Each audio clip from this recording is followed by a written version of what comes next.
Hey, Wired Wednesday is here Oh, I because love it's it. Wednesday, and Yeah, and we're wired. I don't know if I'm wired today. I Well, mean, we could change it to Wine Wednesday. I feel like I came in on Quaaludes today, like, oh. Just, You see that, Dr. happens. T, if you'll excuse just one last observation, typical male behavior would dictate that if she wanted him to move in with her, he would burn down her house. her house, yeah. You would think. That's your typical loser male behavior. But to burn down his own house because she wanted to move in with him, Well, I think, but That's- I think he actually did want her to move in. that's fresh. Well, I know it is, but I think he said, oh, I don't want that. It's kind of like when you realize, oh, wait a minute, this might actually happen. Yeah, exactly. This is my domain. She's going to invade my space. I got to burn this place to the ground. So I was. So somebody was trying to take over a man cave? Yeah, well, a guy burned down his house because his girlfriend wanted to move in with him. So he burned Oh. it down so that, Nobody could have it. yeah, no, If we're it's not mine, nobody can have it. All right. I was dating a girl at the end of high school. We were somewhat serious, and I woke up one day and said, you know, you can end up marrying this girl. And I go, oh no, that's not going to happen. That was the end That of was that. the last date for that.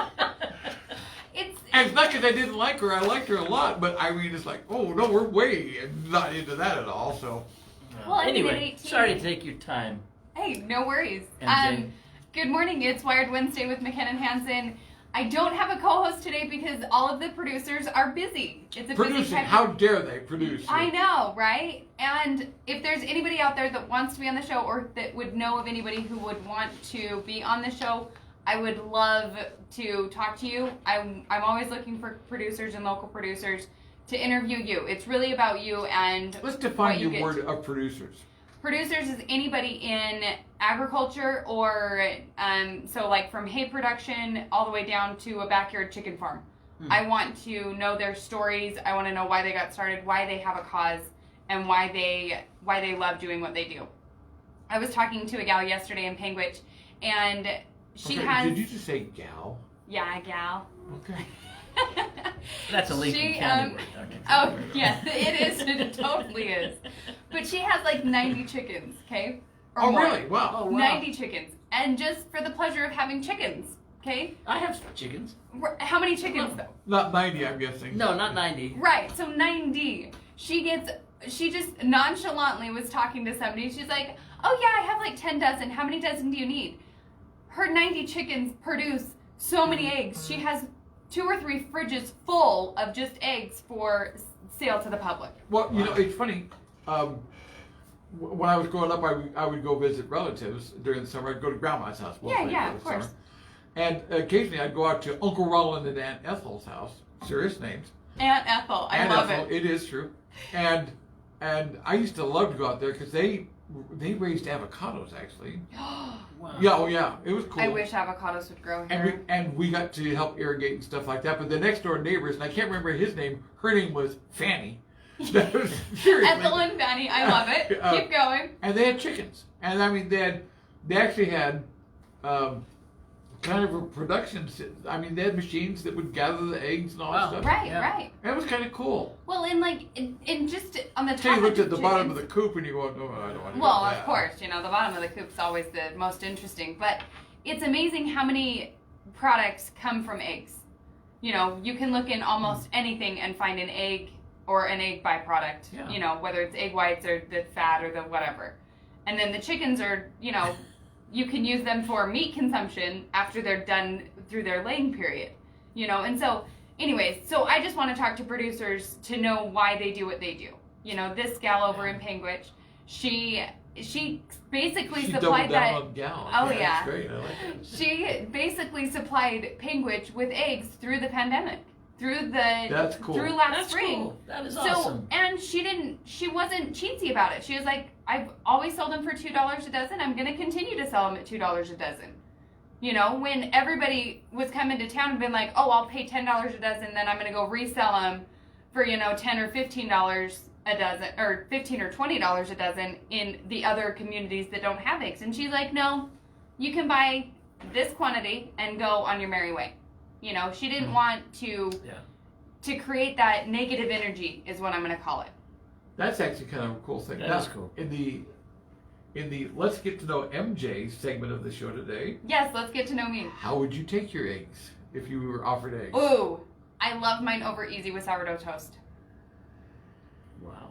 I do, and or kind of scrambled, but with no milk. Like I like them just fried in a pan and like kind of broken up, and then put on toast. But I love eggs and toast. Okay. But I can't. I can't do over easy because the Oh. whites are too runny. Well, So I have to I do, guess- I have to do over medium. I have Okay, to have yeah. solid white, runny yolk. no, That's I my like favorite. mine white. I like mine white runny. I see. I do. can't do white runny. I want it barely textured. But like I love meringue. Like I'll whip meringue and I'll make German chocolate cake from scratch where you have to whip the egg whites Okay. to make sure that you fold them in right to make sure you have the airiness. You know, so eggs are just one of those things They're that awesome. are kind of in everything. Yeah. And there's some big plants up in Delta that are just egg barns. You know, they have thousands and thousands of chickens in there, and they produce thousands of eggs, and they ship off. And then once the chickens are done, they go off to another that you use them for meat consumption in your soups. You know, so Chicken there's soup is really good. oh so good. It's just really good. But So, when I first got married, and we still actually do this to this day. Saturday morning, I still make eggs. Tammy, Aw. I got up and I said, "What do you want for breakfast?" She goes, He's "Oh, a let's-" romantic at heart, isn't he, Chris? No, no. Okay. Yeah, no. But Not she goes, today. "I'd like some scrambled eggs." So I'm used to scrambled eggs, like scramble them up, throw them in a pan, Uh-huh. mix them up. Okay. So you've got kind of Chunky. little scrambled eggs. Yeah. And she looked at that and goes, "These aren't scrambled eggs." And I go, "I think they are. They look pretty scrambled to me." Right? They're mixed. Yeah. And then she explained what she wanted. I said, "Oh, you want an omelet?" Oh. So she likes the egg scrambled, obviously, but then one big thing. So she likes omelets. So Okay. I've got used to making omelets. Some Saturdays it's successful. Some Saturdays Tim leaves the stove on a little too long. So You know, we cheat with omelets to the extent that they take a whole 30 seconds in the microwave. Yeah. see, that doesn't count. I know, it totally doesn't, but we mix them up and we put them in the plastic doodad and we microwave them on one side for 30 seconds and microwave them on one side for 30 seconds and then you have an omelet. It doesn't count. I know. It's so good though. You know, It and my is good. husband, bless his heart, he loves cooking breakfast and I totally take advantage of that. It's my favorite meal to cook, and I actually like Yeah, me too. cooking. Yeah. But I love to do breakfast. Yep. I love to do breakfast. In fact, 3 times a year I made breakfast for the family. Both conference Saturdays when the Uh-huh. Sundays when the general conference was going on, and Yep. Christmas. I always cooked breakfast those days. Oh, that's fun. And it wasn't just breakfast; it was production. Oh, yes. You remember Shoney's, the restaurant Shoney's? Yes. I would beat their buffet by how much I cooked. Oh, man. Oh yeah, it was. Chris, I think you just invited everybody to come over to your house. I don't know if I can do that anymore. So let's take this a step further. So I have been doing this radio show for a couple of years now, and this last year I've been going to. It's been that long. Mhm. Goodness. So in in June it'll be a year of me doing weekly shows, and I have loved doing weekly shows. So every time I come up to the station, like I park in my own, like my same spot area or whatnot, and I walk up. You're turning into me. Basically. You know where my car is, right? Oh yes, every time. Every time. And I'm like, wait, Tim's car's not here. Where is he? And then you're here, and I'm like, I wonder where the car was. But anyways, so in the last 3 weeks, I've walked past the same light post, and it has the same damn drink on it from 3 weeks ago. Oh, out in our parking lot? Yeah. Out in the parking lot. And it survived that windstorm. I go, Right. "Well, It's survived the last 3 weeks of all of the weather we've had. My point being, whoever you were that left trash out in the open and did not throw it away, the world is not your fairy godmother. Pick up after yourself. I try to pick up after myself. I try to make sure all of my trash stays within my yard and in my trash barrel or my trash bags, and I try to impact the world positively. You know, I'm not here to put negative energy out. I'm a positive person. But the world has become and is breeding negative energy. And it's incredible what seeds we plant and what is sown You know, we are all our own producers in a sense. We're gonna sow the seeds of what we've planted. You know, whether we're planting positive impacts or negative impacts, those things come up and are out there. And I can't, and I bring this up today because there's now a can of Grizzly Wintergreen upside down, so all of it is nasty all over the sidewalk. I saw that kind of when I came here this morning. And I'm like, guys, come on, just pick up after yourself. You know, walking on the public trails. You know, all of the public trails, the hiking trails. I'm sure Zion and Bryce and Cedar Breaks have this issue. You know, they have staff to help with it, though. All of the trash associated with just walking down, you know, the paths. I walked from Brad's Food Hut to Bicentennial Park on the public trail, along the canal there, or along the ditch, and no kidding, there was probably at least 3 large trash bags full of trash that was there that people could go and pick up. Well, if I can jump in with you on something here. Please. I think part of it is because we've become so used that if we do things, we expect a reward, partly due to people like this guy. Oh, I'm not sure who this guy is. Oh, this guy is his business. Oh. Who says, "Oh, you're gonna have kids? We'll pay you for that." What? Yeah. I mean, and you know, the news thing like in Ohio. Oh, get a vaccination? Well, you could win $1 million. Seriously? Seriously. Or Oh my. Or soon someone will say, "Oh, you picked up your trash? That's good. Have a Happy Meal," or whatever. Participation. This is what the 10 years lagging of participation medals. To some degree, and I think, you know, it's bothersome to me, but I as I look into it, it's just that we've gotten used to that. Oh, if we don't get rewarded for something, we're not going to do it.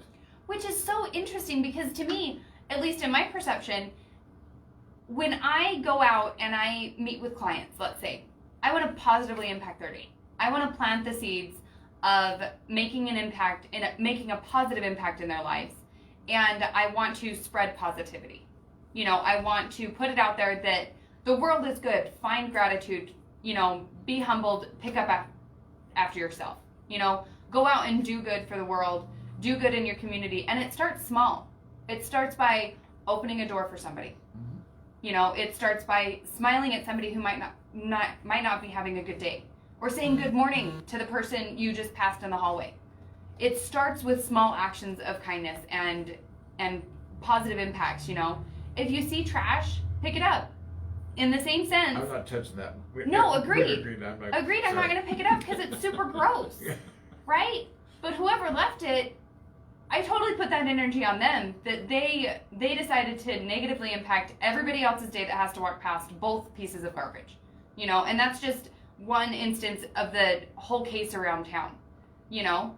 And it's just incredible how much garbage is consumed. You know, we talked about the landfill on Facebook last week, you know, and how much trash people consume, well, products people consume in the trash of their household output.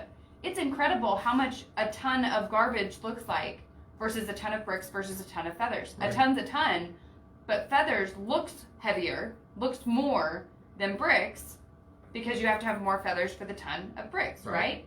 Trash is the same way. Trash consumption is a ton, you know, we're allotted a ton or something, I can't remember exactly, but it looks more like feathers than bricks because of all the different byproducts we have. So figure out how to start picking up after yourselves, really, because I want to live in a clean community. I remember in the 90s going down to Vegas, and that corridor between Love Station and North Las Vegas was reeking of trash. That's all you saw was trash. And now over years, they've done a lot of rehab on that area and gotten the trash consumption, you know, picked up and things. But let's keep Cedar City clean. Let's keep Iron County and the surrounding areas clean. Pick up after yourself, you know? Find trash bags. If you don't know where trash bags are, I'm sure the local grocery store can help you. You know, you can recycle the other bags. I'm sorry to get off on a, you know, tangent today, but that just irked me the wrong way this morning. you definitely have that as the proverbial bonnet full of a bee. But I mean, it just comes to my mind that, look, I'm in a funky mood today, and I've said that here, but I still came in with the desire to do something that is worth people's time to participate with. Right. Every day I walk in here, and I think I can talk for Chris too, it's the desire to maybe do some thought provocation or give some interesting information to people. Right. That makes their day a little better or a little brighter or give them something to chuckle about. And Right. you know, being the knuckleheads we are, No, and I love that because really, you know, you go back into thought-provoking actions. You know, what would happen if you just opened a door for somebody? What would happen if you picked up your trash? Would you change somebody else's mind about picking up their trash? You know, what would happen if you wanted to positively impact somebody and you started with one seed? You know, the giant redwoods down in the Sequoia National Park. Not Sequoia or Redwood Forest, sorry. How big are those seeds? And they're 3,000 years old and they're 30 feet in diameter. How big are the seeds that started those? well, they're probably bigger than mustard seeds, but not much bigger than that. Right. Yeah, a pine nut. They're About a as big pine as nut. nut. They're smaller than my pinky nail finger. You know, it's incredible what is grown from a small seed. Small acts of kindness, small positivity, go out and make an impact, because if we are not positively impacting the world, we're negatively impacting it. Really. And in that sense, What if you're ignoring it like I tend to do? well, then you're just neutral, but there's more negative forces going on than positive forces right now. You would have to agree with that. I would, well, yes, I would have to say that there is a conspiracy, if, for lack of a better word, of a combination of events that are trying to take us away from those things that just used to come naturally, like picking up your trash, like Right. saying hi. I mean, look, I do live in this world where I am more comfortable in the corner being ignored. Yes. But I understand that there are times that I need to get out of that comfort and be engaged. Well, but if I came to your corner and said, Tim, how are you doing today? You wouldn't ignore me. You wouldn't. Some days I might. No. Well, you're right. but you're not going to beat me down. No, I wouldn't do that. Right. And so it's going out and making that first step forward of figuring out how you can go out and make that impact, you know, and taking your energy, because I believe in, you know, my energy frequency is going to attract other energy frequencies. And so if I'm positive, then you'll become positive, as will Chris will become positive, you know. Chris has always been positive. Well, yeah, Chris is just the positive light in the room. Chris is awesome over What are you there. saying? What are you saying, Emily? Well, I'm just saying he's What do you he's the say? other half of your yin and yang right there. Whatever, thanks. There's darkness over here. You know, it just, I don't know. And I didn't mean to get off on a super bad tangent today. No, I just but really. This, I guess it all comes back to what motivates a person to do what they do. And through my life, I've had actually some positive learning things to realize that the reward of my life is not given to me by other people. It's the satisfaction that I have. Nothing excites me more than having a great radio show Right. with lots of calls and maybe helping folks sell their stuff. And I'm just the You're just the I'm facet. just the nimnall that pushes the buttons to put the phone calls on the air. But I love that, and you know, to me, I think I told you this about a month ago. I was up at the farmers market. We were doing a broadcast from up there. Yeah. And for maybe the first time in my entire life, I looked around, saw what was going on, watched the people engaging in barter and business and transaction. And I looked out over the community and I said, I am satisfied. I don't need anything else. Which is incredible. And more people need to step back beyond themselves. They need to step back and be like, if I wasn't here, what would happen?